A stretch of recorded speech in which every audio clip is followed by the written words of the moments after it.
Contagion fears and turkey puns are at an all-time high while Wall Street tries to grip gains. Let's talk to Jonathan Corpina on this Tuesday. Hi, Jonathan. How are you?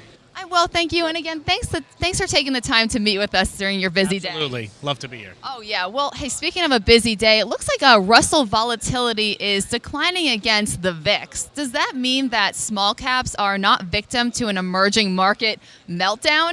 I think everyone could be a victim. But interesting enough, look, watching the VIX yesterday, bounced off the lows from last week. Right in the beginning of January, we were trading down at about 10.5, 1080. We saw those levels last week, and we've bounced significantly off of that. It was interesting to watch the movement in the VIX yesterday, considering that our markets had some fear associated with in the morning, and then we rallied up against that, and then we fell back again after Europe closed. So we've seen a lot of volatility there, but it looks like the VIX has, softened its movements now to a level where I think we're comfortable, especially with what's the headlines that we've been getting out of Turkey. Oh, sure, exactly, out of Turkey. But here in the U.S., we do have some decent market-moving news, like earnings have been doing pretty well. Home Depot just blew out expectations despite being offline. We have some other retailers reporting this week. How do they keep up with the game? There's a lot going on, and there's a lot of headlines. We also have to remember that it is the middle of August. We're at that slow, quiet period.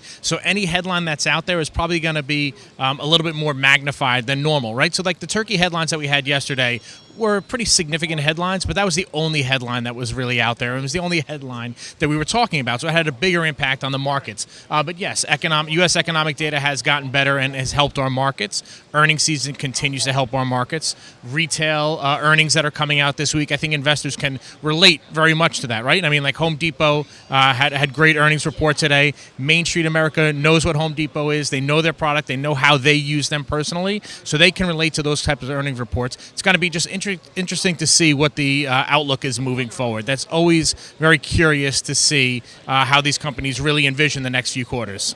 And talking about Home Depot reminds me, I want to ask you about how the home building stocks have been on the decline recently. Is that foreshadowing a worst case scenario for demand and housing? Yeah, I think it turns to more of the overall real estate market and people feeling whether they feel comfortable enough to jump into that real estate market right now. The demand from the home builders is not there at this point. Builders have done well in the past. It's very cyclical. We've seen the ebbs and flows of that area, but right now it seems to be quieting down. Yeah, well, that means a lot to this millennial who's trying to decide whether to rent or buy at this time. Yeah, you're going to have to make a quick decision, I think.